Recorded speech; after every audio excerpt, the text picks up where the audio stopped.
दोस्तों, हर इंसान का कुछ ना कुछ कोई ना कोई सपना होता है। कोई टीचर बनना चाहता है, कोई डीएम बनना चाहता है, कोई एसपी बनना चाहता है।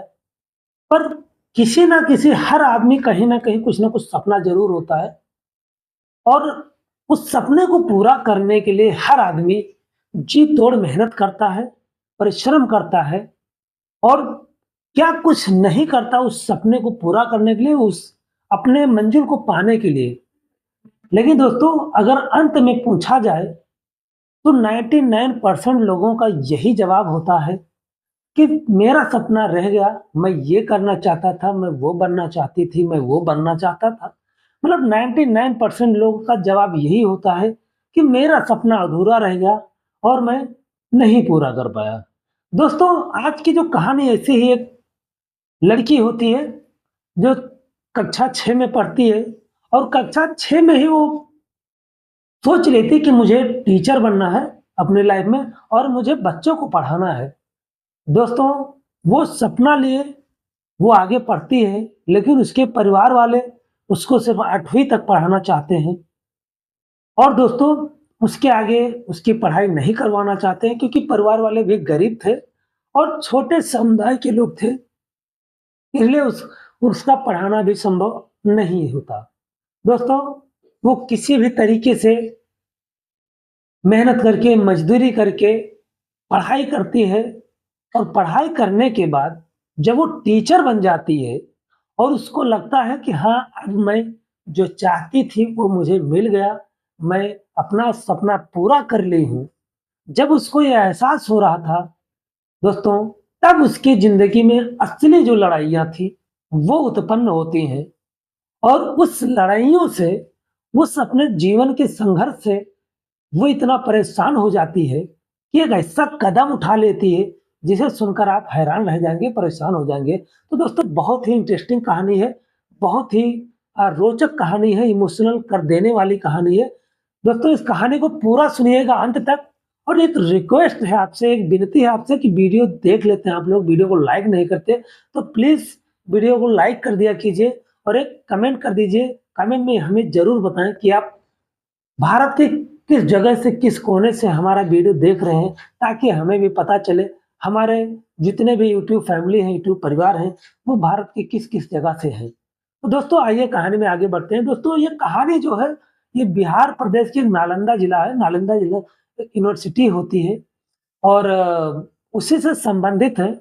एक छ मतलब कक्षा 6 क्लास की लड़की होती है, उसका उसके जो टीचर होते हैं, वो नालंदा जो विश्वविद्यालय था, उसके ख्यातियों के बारे में बच्चों को पढ़ा रहे थे कि एक समय था नालंदा विश्वविद्यालय इतना प्रचलित था कि अपने देश के ही नहीं, विदेश के भी बच्चे यहाँ पढ़ने आते थे और ये सब ख्यातियाँ पढ़ाते-पढ़ाते वो जो लड़की होती है जिसका नाम अंजू होता है, अंजू उसी समय ठान लेती है कि अब मुझे टीचर ही बनना है, इसके अलावा कुछ नहीं बनना है।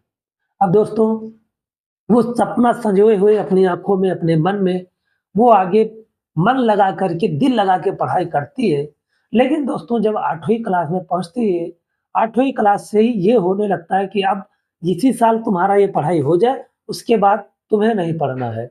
लेकिन वो अपने माँ-बाप से जिद करती है, नहीं मुझे आगे पढ़ना है और वो अपनी अधिकतर माँ जो थी उसकी, वो पढ़ी-लिखी तो नहीं थी, लेकिन बेटी का जिद देख कर के, बेटी का लगन देख कर के, वो कहती हाँ, ठीक है बेटी पढ़ना, जो भी मुझसे संभव हो सकेगा मैं प्रयास करूँगी, मदद करूँगी और किसी तरह से रो-गा करके जो अंजू होती है वो अपना नाम 9th क्लास में लिखवा देती है, एडमिशन करवा लेती है और उसके बाद दोस्तों, जो उसके माँ-बाप के रिश्तेदार होते हैं, आस-पड़ोस के लोग होते हैं, वो भी ताना देने लगते हैं कि क्या तुम्हारी बेटी कहीं अलग से आई है? उसकी शादी-ब्याह कर दो, जुग-ज़माना ठीक नहीं है, तो इसलिए उसका शादी-ब्याह कर दो। अब दोस्तों, जो अंजू होती है, वो पढ़ाई में इतनी अव्वल होती है, हर सब्जेक्ट में हर साल वो फर्स्ट आती है। जब उसको घर से पढ़ाई के लिए पैसे पूरे नहीं होते, वो छोटे-छोटे बच्चों को ट्यूशन पढ़ाना स्टार्ट कर देती है। उससे भी अगर पूरा नहीं होता, वो कहीं न कहीं मज़दूरी कर लिया करती थी। धीरे धीरे दोस्तों ऊपर वाले ने उसको एक खूबी दी थी, उसकी आवाज बहुत ही बेहतरीन थी और वो इतना अच्छा गाती थी बिना सीखे हुए। धीरे धीरे वो कहीं जागरण में भी जाने लगी, वहां पे भी एक सूरत बना लिया, अपने पैसे कमाने का, अपनी पढ़ाई पूरी करने का एक जरिया बना लिया। जैसे तैसे करके दोस्तों वो इंटर पास करती है। इंटर पास करने के बाद बीए करती है, बीए करने के बाद बीएड करती है और धीरे-धीरे ये जो संघर्ष था दोस्तों वो चलता रहता है, चलता रहता है। एक दिन दोस्तों जब वो टीचर बन जाती है, प्राइमरी की टीचर बन जाती है, उसकी नौकरी लग जाती है, बिहार प्रदेश की जो सरकारी टीचर होते हैं उसमें उसका नाम दर्ज हो जाता है, तब परिवार वालों को जो खुशी का ठिकाना होता है वो नहीं रहता है दोस्तों। लेकिन दोस्तों अब यहाँ पर एक सवाल ये उठता है कि अब उस लड़की का जो शादी है वो किससे किया जाए? क्योंकि उनके बिरादरी में कोई इतना पढ़ा-लिखा लड़का था नहीं और ना उतनी उम्र का कोई लड़का था, तो शादी करें तो किससे करें? लास्ट में उसके माता-पिता थक हार करके यही छोड़ देते हैं उसके ऊपर, इसका जिससे मेरी मर्ज़ी होगा उससे शादी कर लेगी। दोस्तों, उसका जो नौकरी था वो नालंदा से एक दूसरे डिस्ट्रिक्ट में लगा था, वहाँ पर वो जाती है, उसको एक कमरा चाहिए था भाड़े पर रहने के लिए, जहाँ से वो रह कर के स्कूल में पढ़ाने के लिए जा सके। दोस्तों एक संदीप नाम का लड़का होता है, वो उसको कमरा ढूँढने में मदद करता है और उस कमरा ढूँढने में मदद करते-करते उन दोनों में प्यार हो जाता है। दोनों एक-दूसरे को समझते हैं, एक-दूसरे को जानते हैं और अंततः डिसाइड करते हैं कि हम 2 शादी कर लेते हैं। दोस्तों संदीप और जो ये टीचर होती है दोनों शादी कर लेते हैं अंजू और उसके बाद अंजू जो है वो संदीप के घर पर चली जाती है। संदीप जो है दोस्तों वो काफ़ी पैसे वाला था। उसके घर पे नेता टाइप के उसके भाई लोग थे, ठेका वगैरह लेते थे उसके भाई लोग और काफ़ी पैसे वाले थे। जब कुछ दिन बीत जाता है, तो अंजू के ऊपर एक दबाव पड़ने लगता है क्योंकि जो संदीप के घर वाले थे यानी उनके जो घर की महिलाएँ थी, चाहे उसकी माँ हो, उसकी भाभियाँ हों, वो कोई भी घर से बाहर कदम नहीं निकालती थी और वही दबाव अब अंजू के ऊपर भी पड़ने लगा था कि अब तुम नौकरी छोड़ दो और अपने घर पे रहो, अपने परिवार का देखभाल करो और जो अंजू थी, वो पैसे के लिए नहीं, अपने लगन के लिए उसका एक फैशन था, उसका एक शौक था, बच्चों को पढ़ाने का, इसके लिए उसने नौकरी की थी। लेकिन वो खड़े-खड़े जवाब दे देती, कहती है कि मैंने इतना परिश्रम करके नौकरी इसलिए नहीं हासिल की है कि मैं अपना चूल्हा-चौका देखूँ, घर सँभालूँ। मैंने इतने मेहनत से ये नौकरी हासिल की है, कितनी कठिनाइयों से नौकरी हासिल की है, आप लोगों को क्या पता। मैंने दूसरों के घर में बर्तन माँजे, दूसरों के घर में नौकरियाँ की है, मज़दूरी की है, बच्चों को ट्यूशन पढ़ाया है, जागरण में जा कर के गाना गाया है। इतनी मेहनत इतना परिश्रम करके मैं नौकरी ली हूँ बच्चों को पढ़ाने के लिए और आप लोग कह रहे हैं मैं नौकरी छोड़ दूँ, ये मुझसे नहीं हो सकता। मेरी जान चली जाए मुझे मंज़ूर है, पर मैं बच्चों को पढ़ाना नहीं छोड़ सकती। दोस्तों जो अंजू के घर वाले थे, जो संदीप के घर वाले थे, वो एकदम गुस्से में आ जाते हैं और इस बीच जब 4-6 महीने बीत जाते हैं तो अंजू को भी पता चलता है जो संदीप होता है, वो भी दारूबाज था, दारू बहुत पीता था, जुआ खेलता था, नशेड़ी था, कोई काम धंधा नहीं करता था, इधर-उधर घूमता था। उसको फिर पछतावा होने लगा कि इतनी बड़ी गलती मैं कैसे कर सकती हूँ। लेकिन दोस्तों करे तो क्या करे? वो कहावत है ना, पछताने होत का जब चिड़िया चुग गई खेत। तो वही हाल अंजू का भी था कि अब क्या कर सकती थी, शादी तो कर ली थी वो। लेकिन दोस्तों वो पढ़ाने जाती थी और जाते हुए एक दिन उसके ऊपर फिर प्रेशर पड़ता है, अब तुम ये नौकरी छोड़ दो, रिज़ाइन कर दो, नहीं तो ठीक नहीं होगा। दोस्तों ये सब चल ही रहा था, तभी स्कूल में एक नए टीचर का एंट्री होता है जिनका नाम सतीश होता है। सतीश को देख कर के अंजू एकदम स्तब्ध रह जाती है, चौंक जाती है, क्योंकि जो सतीश होता है जब अंजू 11वीं में अपना नाम लिखाई थी, तो सतीश भी उसका क्लासमेट हुआ करता था और 2 साल वो दोनों एक दूसरे के साथ में एक ही क्लास में पढ़ते थे और दोनों अपने क्लास के टॉपर हुआ करते थे। दोनों एक दूसरे का हँसी मज़ाक, खींचातानी ये सब लगा रहता था और जो सतीश था, वो कहीं न कहीं बीच-बीच में अंजू को प्रपोज़ भी कर दिया करता था। वो कहता था, "मैं तुम्हें बहुत पसंद करता हूँ, तुम मुझे बहुत अच्छी लगती हो।" लेकिन जो अंजू होती थी, उसका जो सपना था, उसका जो लक्ष्य था, वो अपने माइंड में रखकर इन सब बातों पे कभी ध्यान नहीं देती थी। वो सीधा सतीश को मना कर देती थी। लेकिन जब उस दिन सतीश को देखी और देखती रह गई और देखते ही देखते उसके आँख से आँसू टपकने लगते हैं। दोस्तों सतीश ये देख करके अंजू से कहता है, रो क्यों रही हो? ऐसा क्या हो गया? हम लोग इतने सालों बाद मिले हैं, तुम्हें तो खुश होना चाहिए। कहती है, नहीं, मैं रो नहीं रही हूँ, ये तो खुशी के आँसू हैं, क्योंकि हम लोग इतने दिनों बाद मिले हैं। अंजू ने वो सारी बात छुपा ली, शायद उसके दिल में एक कसक थी कि जो सतीश मुझे प्रपोज़ करता था, शायद मैं एक्सेप्ट कर लेती, तो आज उसको ये दिन देखना नहीं पड़ता। शायद उसका जो आँसू था इसीलिए गिर रहा था। दोस्तों, अब अंजू और सतीश दोनों साथ में पढ़ाने लगते हैं। सतीश जो है वो भी दूसरे जिले से था, यानी नालंदा जिले से था। वो भी वहाँ किराए का एक कमरा लेकर के रहता था। एक दिन अंजू जो है वो सतीश से अपने घर के बारे में सारी बात बता देती है, कहती है ऐसा-ऐसा हो रहा है, तुम मुझे बताओ मैं क्या करूँ? तो जो सतीश होता है कहता करना क्या है, जो तुम्हारा मन कर रहा है वही करो। वो कहती है मेरा जो मन है, मेरा जो लक्ष्य है वो यही है कि मैं बच्चों को पढ़ाऊँ। तो कहता तुम यही करो फिर किसी और की क्यों सुनती हो? अब ये सारी बातें होती हैं। दोस्तों 1-2 दिन, 3 दिन, 4 दिन बीत जाते हैं, उसके बाद एक दिन अंजू के जो घर वाले होते हैं, वो अंजू को अचानक एक दिन एकदम रोक देते हैं, कहते हैं आज से तुम्हें स्कूल नहीं जाना है और तुम्हें जाना उसी दिन होगा जिस दिन तुम रिज़ाइन देने स्कूल जाओगी। अब दोस्तों अंजू भी एकदम ज़िद पर आ जाती है, कहती है देखती हूँ मुझे कौन नौकरी छोड़ाता है, मैं अपनी जान दे दूँगी पर नौकरी नहीं छोड़ सकती। दोस्तों अब जो अंजू के घर वाले थे, चाहे उसके जेठ थे, उसके ससुर थे, उसका पति था, वो सब एकदम ज़िद पर आ जाते हैं। उनके ईगो पर बात आ जाती है क्योंकि वो लोग भी काफ़ी पैसे वाले थे। अंजू को एक कमरे में बंद कर देते हैं। अंजू भी अंदर से आवाज़ लगाती कहती मैं भी खाना-पीना छोड़ दूँगी और देखती हूँ कितने दिन आप तुम लोग मुझे बंद करके रखते हो। दोस्तों, इधर सतीश जो है वो स्कूल में आता-जाता रहता है, 1 दिन बीतता है, 2 दिन, 3-4 दिन बीत जाने के बाद सतीश सोचता है अंजू आ क्यों नहीं रही है, उसको हुआ क्या? और वो अंजू के घर वाले जो थे, उसका मोबाइल भी छीन लिए थे, मोबाइल बंद कर दिए थे।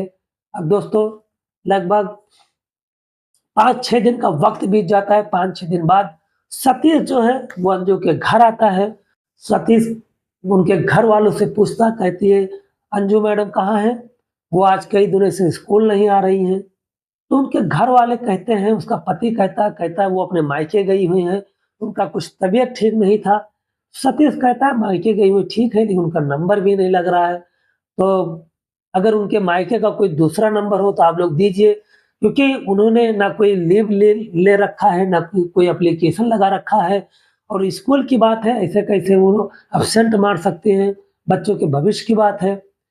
दोस्तों सतीश के घर वाले सतीश एकदम जो संदीप होता है, उसके घर वाले और वो सब सतीश को एकदम बेइज्जत करके वहाँ से भगा देते हैं। कहते हैं इससे तुम्हें क्या मतलब है, वो स्कूल जाए या ना जाए, तुम जा कर के अपना काम करो। अब उन लोगों को क्या पता था कि जो अंजू है वो सतीश को इस बारे में पहले ही बता चुकी है, सतीश को सब कुछ पता है।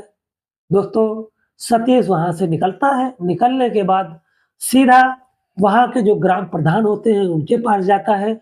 ग्राम प्रधान से सारी बात बताता है।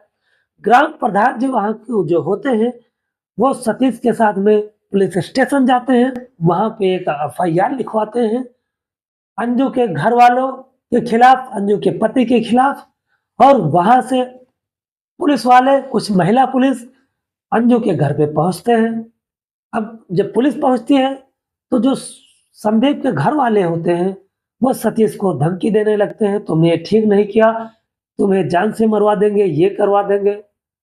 जो सतीश होता है कहता है देखिए सर आप लोग के सामने ये कैसी हमें धमकियाँ दे रहे हैं और मुझे लगता है कि हो ना हो अंजू को ये लोग घर में ही कैद करके रखे हैं। दोस्तों, पुलिस पूरे घर की तलाशी लेती है। अंजू जो है एक कमरे में चारपाई पे पड़ी हुई थी।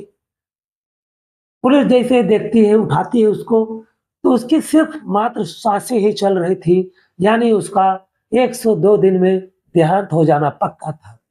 दोस्तों, पुलिस अंजू को रेस्क्यू करती है, वहाँ से ले जाकर हॉस्पिटल में भर्ती करवाती है और अंजू के पति, अंजू के जेठ, अंजू के ससुर जो भी थे, उनको पुलिस ले जाती है, उनको थाने ले जाती है, उनको कस्टडी में ले बंद कर देती है और इधर अंजू लगभग 1 हफ्ते हॉस्पिटल में रहने के बाद उसके तबीयत में थोड़ा सुधार आता है। वहाँ से आने के बाद वो जो थी वो अपने मायके चली जाती है। मायके जाने के बाद फिर लगभग 1 से 2 महीने का वक़्त बीतता है। अब इधर इन लोगों के खिलाफ हाफ मर्डर का केस लग चुका था और शिक्षक को डराने धमकाने का वो भी हो चुका था, केस काफ़ी भारी लग रहा था। तो ये लोग अंजू के मायके जाकर के उससे माफ़ी माँगते हैं, कहते हैं अब ऐसा दोबारा नहीं होगा, मुझे माफ़ कर दो। अंजू कहती है माफ़ कर दूँगी लेकिन एक ही शर्त पर, अब मुझे आप लोगों के यहाँ नहीं रहना है, मुझे तुमसे अलग होना है। वो लोग भी शर्त मान जाते हैं और अंजू का लिखित तौर पर डिवोर्स हो जाता है और अंजू भी उन लोगों को माफ़ कर देती है। उसके बाद दोस्तों अंजू जो होती है, वो फिर उस स्कूल में आती है पढ़ाने के लिए और फिर उसी जगह पर जाती है, जिस जगह पर जब नई-नई आई थी, कमरा ली थी, उसी कमरे में वो फिर जाती है, रहने लगती है और वहीं से अप डाउन करके वो पढ़ाने जाने लगती है। दोस्तों, लेकिन अंजू के मन में कहीं न कहीं डर था, क्योंकि वो अकेली रहती थी, इसलिए वो सतीश से कहती है तुम भी कमरे किराए पर ही ले रखे हो तो क्यों ना मेरे बगल वाला ही कमरा ले लो, तो हम लोग साथ में आते-जाते रहेंगे और हमें भी एक सहारा रहेगा। दोस्तों, सतीश ऐसा ही करता है, जो दूसरी जगह रहता है कमरा उसको छोड़ देता है और अंजू के बगल में ही एक कमरा ले लेता है, वहीं पे रहने लगता है। दोस्तों, ये दोनों एक-दूसरे का सहारा बनते हैं, दोनों वहीं पर रहते हैं। लेकिन दोस्तों कुछ वक़्त बीत जाने के बाद जो अंजू का पति था यानी संदीप, सुबह का वक़्त था, सतीश अपना बाइक साफ़ कर रहा था, तभी 2 नकाबपोश आते हैं और सतीश के ऊपर एकाएक हमला कर देते हैं चाकुओं से और लगभग उसको 4 से 5 चाकू लग जाता है, तभी आस-पड़ोस के लोग दौड़ते हैं, बीच बचाव करते हैं, वो नकाबपोश भाग तो जाते हैं। इधर जो सतीश है वो घायल हो जाता है और दोस्तों सतीश को ले जाकर हॉस्पिटल में एडमिट करवाया जाता है। एडमिट करवाने के बाद जो संदीप होता है, वो अंजू से मिलता है, कहता है देख लिया नतीजा, अगर तुम लोग यहाँ रहोगे तो तुम्हारा तो कुछ नहीं लेकिन वो अभी बच गया है, उसका मरना तय है, वो मरेगा ज़रूर। अंजू सोचती है कि उस भले इंसान का गलती ही क्या है, उसने मेरी जान बचाई है और उसको ये लोग इस तरह से कर रहे हैं और अब इन लोगों से मेरा कोई रिश्ता भी नहीं है, फिर भी ये लोग मुझे परेशान कर रहे हैं। अंजू सीधा पुलिस स्टेशन जाती है संदीप के खिलाफ और उसके घर वालों के खिलाफ एक एफआईआर लिखवाती है। हाफ मर्डर का केस लगता है। फिर से ये लोग जेल पहुंच जाते हैं। जेल पहुंचने के बाद इनको लगभग 5 साल की सजा होती है और अंजू जो है वो अब अपना जीवन जो है हँसी-खुशी से बिता रही है और उन दोनों ने अपना ट्रांसफ़र जो है वो दूसरे डिस्ट्रिक्ट में करवा लिया। दोस्तों, ये कहानी कैसी लगी आप लोग हमें कमेंट सेक्शन में ज़रूर बताएँ। तो मिलते हैं किसी दूसरे वीडियो में, तब तक के लिए जय हिंद, जय भारत, नमस्कार।